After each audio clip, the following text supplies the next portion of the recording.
I was literally shocked. Picture this. It is my third day living in London. I have just finished a lovely Sunday roast, and I asked the waiter for the bill. He brings it over, and instinctively, like any good American, I slap my credit card down on the little tray and wait for him to walk away. But he doesn't walk away, he just stands there, looking at me. I'm looking at him. It's a full-on standoff. I'm thinking, are you going to take my card to the back and run it? And he's looking at me like I've just handed him a live grenade. Here is the truth. In the US, we think absolutely nothing of handing a complete stranger our debit card, letting them disappear into a mysterious back room for 10 minutes, and just blindly trusting that they aren't copying down our security code to buy a flat screen TV on Amazon. We would never think twice about it. But in the UK, that is completely unacceptable. They will literally never take your card out of your sight. They bring the machine to you every single time. We need to talk about this because the structural and psychological differences between dining in the US and the UK are massive. So let's start right there with the payment situation because it reveals so much about the two cultures. The UK adopted chip and pin technology natively back in 2004, and it became mandatory by 2006. They were years, literally over a decade, ahead of the US in secure credit card processing. Because of this, the culture of portable card machines, the PDQ machines as they sometimes call them, became absolute standard. When you pay, the server brings the little black terminal to your table. They type in the amount, hand it to you, and politely look away into the middle distance to give you privacy while you enter your PIN or tap your card. It is a highly choreographed dance of politeness and security. Meanwhile, the US resisted chip and pin for years because our telecom infrastructure made dial-up magnetic strip swiping cheaper for businesses. We kept the old, highly insecure method, which created a culture where waiters physically taking your card became normalized. Psychologically, Brits view the American way as insane. When my British friends visit the States, they actually get panic attacks when the waiter walks off with their Monzo card. They feel like they've been robbed. Also, I saw the channel analytics and they are kind of outrageous. Around 87% of viewers are not subscribed yet. So if you've been enjoying this ongoing series of me questioning everything I thought I knew about normal life, hit subscribe. There's plenty more where this came from. But okay, the payment shock only happens at the end of the meal. Let's back up to the absolute trauma of actually walking into a British pub. Because if you are an American, the first thing you are going to do when you walk through those heavy oak doors is stand awkwardly by the entrance, waiting for a host to seat you. I did this.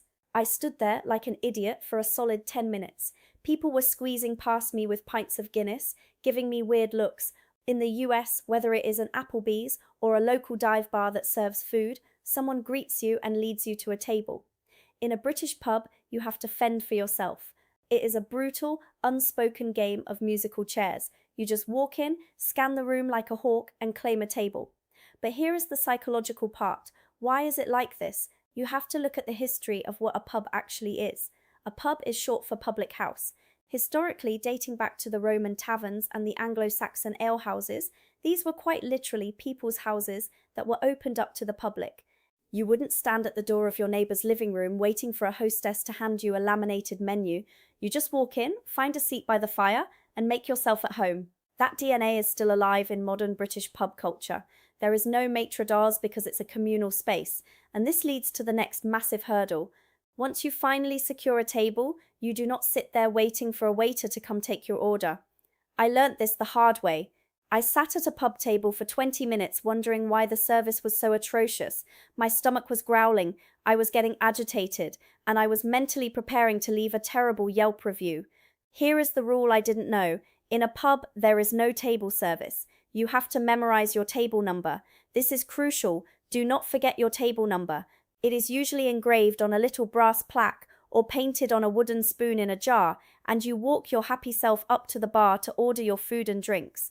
This completely short-circuits the American brain. In the US, we are obsessed with service and convenience. The customer is king, and the king does not get up to fetch his own Diet Coke. But the UK pub system is actually incredibly efficient once you understand the economics behind it. By having customers order at the bar, pubs can operate with significantly fewer staff members. They don't need an army of waiters constantly checking if you want more water.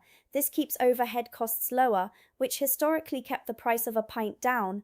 and it reduces the social friction of constantly being interrupted by a server asking how are the first few bites tasting while your mouth is full of fish and chips. Brits value being left alone to socialize without a waiter hovering, but ordering at the bar introduces the single most terrifying high-stakes psychological warfare in British culture, the round.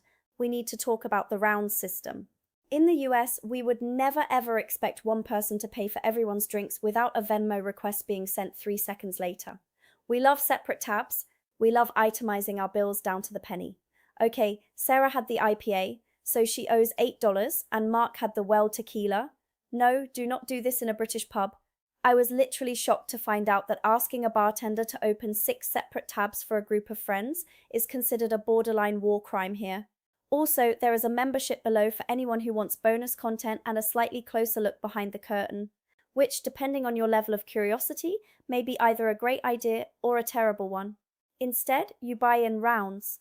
When it is your turn, you go to the bar and buy a drink for every single person in your group. When those drinks are about 2/3 empty, the next person goes to the bar and buys the next round. It sounds simple, but the psychology is intensely complex. The round is a binding social contract. It is an equalizer. It forces a shared pace of drinking. If you are a slow drinker, you are going to feel pressured to chug, so you aren't holding up the round.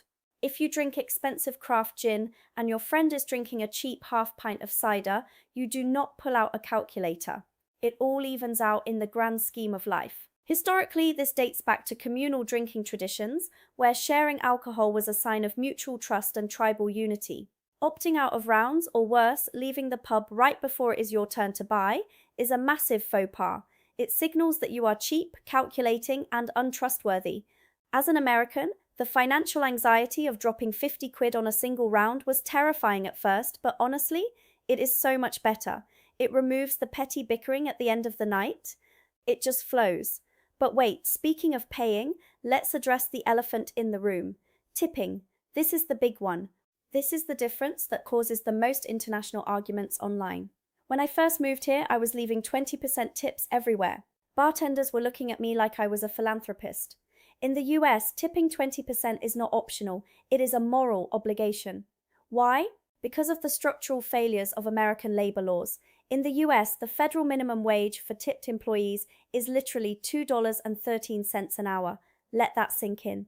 $2.13. The historical context of this is incredibly dark. The tipping system in the US expanded heavily after the Civil War because the Pullman Train Company wanted to hire recently freed slaves as porters but refused to pay them a base wage, forcing them to rely entirely on the generosity of white passengers. Tipping in America is fundamentally rooted in a system of shifting the burden of paying workers from the employer to the customer. The UK does not play that game. Here, it is illegal to pay a waiter or a bartender below the national living wage. As of right now, that is a solid, livable base, hourly rate, regardless of tips. Because the staff are actually paid by their employers. What a revolutionary concept. Tipping in a pub is incredibly rare. You do not tip the bartender for pouring a pint. If you do, they might just ring a bell or look at you funny. You can sometimes say, "and one for yourself," which implies they can add the cost of a half pint to your bill as a tip, but it is not expected. Now, in proper sit-down restaurants, things are a bit different, and this confused me so much at first. In restaurants, you will almost always see a 12.5% discretionary service charge automatically added to the bottom of your bill. You do not need to do any math. You do not need to calculate anything. You just pay the total on the machine. Americans constantly think this means they are being scammed. We think, wait, why are you forcing this on me? I want to decide the tip, but Brits view the American system as emotional extortion. They hate the performative song and dance of the American waiter, the fake overly friendly, "Hi, I'm Brad, and I'll be taking care of you today," because they know Brad is only doing it to ensure he can pay his rent. In the UK, the service is polite, efficient, but completely devoid of that desperate American performative friendliness, because their rent does not depend on whether they smiled wide enough when handing you the ketchup. And speaking of ketchup, let's talk about condiment etiquette and the cutlery bucket.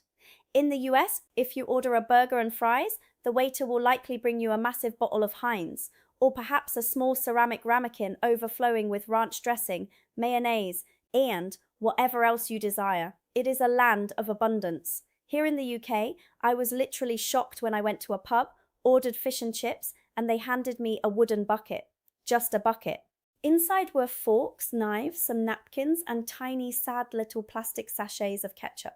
Sometimes you even have to pay 20 pence for a packet of mayonnaise. But the real culture shock isn't the packaging, it's what they actually put on their food. If you ask for ranch dressing in a British pub, they will look at you like you have three heads. Ranch does not exist here. Instead, you are entering the world of brown sauce, HP sauce specifically. It is tangy, tamarind heavy, slightly spicy, and deeply British. And for your chips, which are thick cut, not thin French fries, you do not drown them in ketchup. You drown them in malt vinegar. The smell of malt vinegar hitting hot chips in a pub is the defining aroma of British comfort. The historical reason for this is fascinating. Vinegar was historically used as a preservative, especially in coastal towns where fish and chips originated in the 19th century. It cuts through the heavy grease of the beef dripping that they traditionally use to fry the potatoes. As an American, pouring pure acid onto your fries feels weird, but once you try it, you realize we have been doing it wrong our entire lives.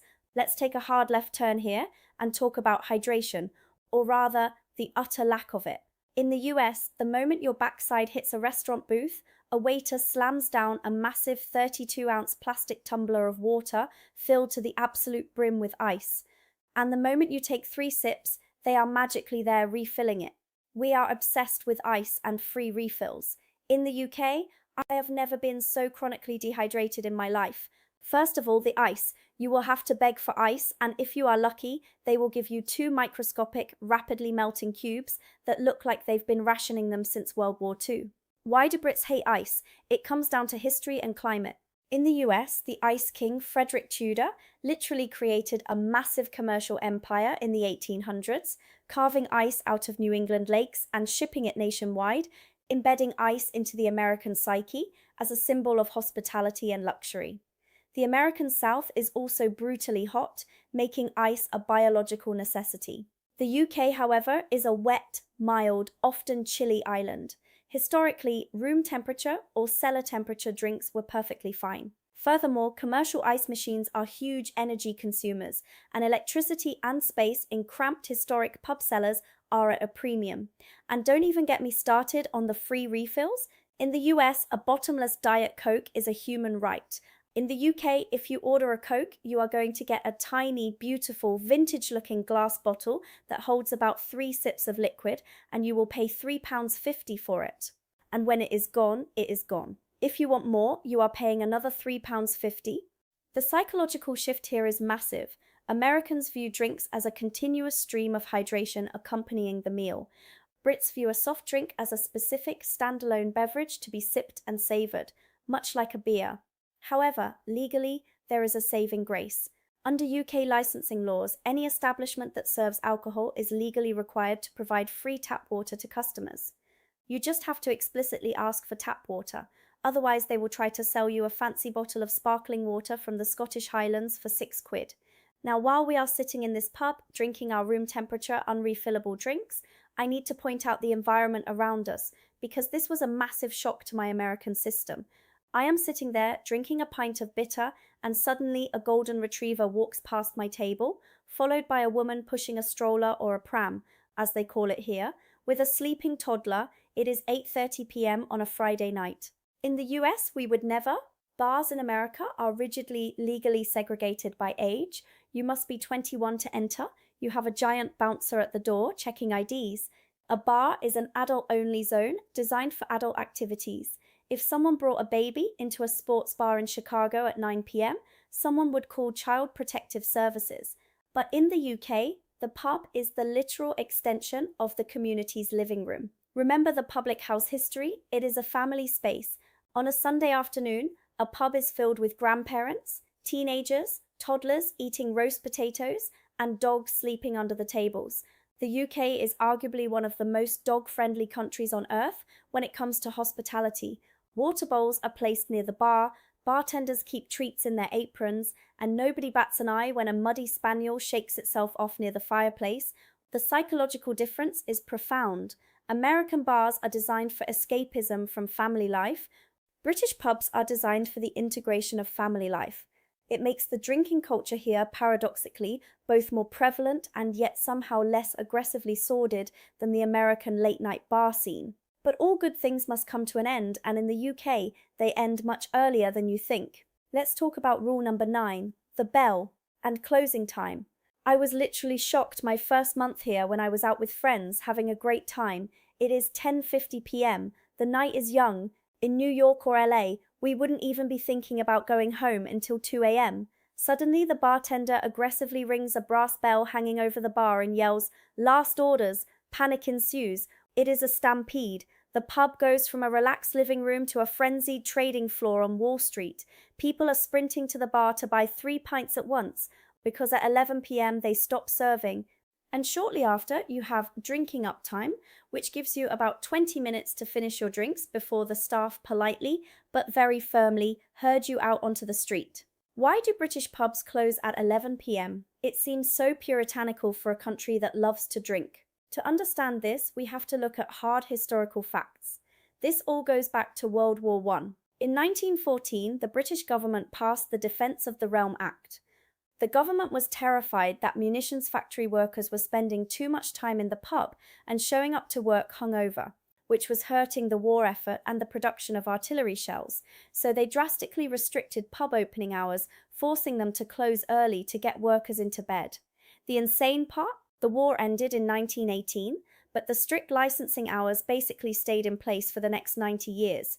It wasn't until the Licensing Act of 2005 that pubs were theoretically allowed to apply for 24-hour drinking licenses. But by then, the culture was set. The 11 p.m. close is deeply ingrained in the British circadian rhythm. While some late-night bars and clubs in city centres stay open later, the traditional local pub shuts down at 11. Psychologically, this creates the phenomenon of binge drinking that Brits are somewhat infamous for. Because you know the clock is ticking, you don't pace yourself the way an American might over a 5-hour stretch until 2 a.m. You drink with purpose, you get the rounds in quickly, and when you are ejected onto the street at 11:20 p.m., you will crowd into a kebab shop, buy a massive box of meat and garlic mayo, and then figure out how to get the night bus home. It is chaotic, it is governed by centuries of unspoken tradition, and it is entirely different from anything you will experience at an American Chili's or an upscale Manhattan cocktail bar. The British restaurant and pub scene requires you to drop your American expectations of hyper-servitude, bottomless consumption, and separate tabs. You have to embrace the communal nature of the space. You have to learn to love paying via a portable machine. You have to accept that your drink won't have ice, your table won't have a dedicated servant, and your night will end abruptly to the sound of a brass bell. But honestly, once you get used to it, it is a vastly superior way to socialize. You aren't constantly interrupted by staff. You aren't stressed about doing a math equation to calculate a 22% tip for mediocre service. You are just there in a 300-year-old building with your friends, a pint, a bowl of chips drowning in vinegar, and someone's very good dog sleeping under your chair. I wouldn't trade it for all the free refills in America.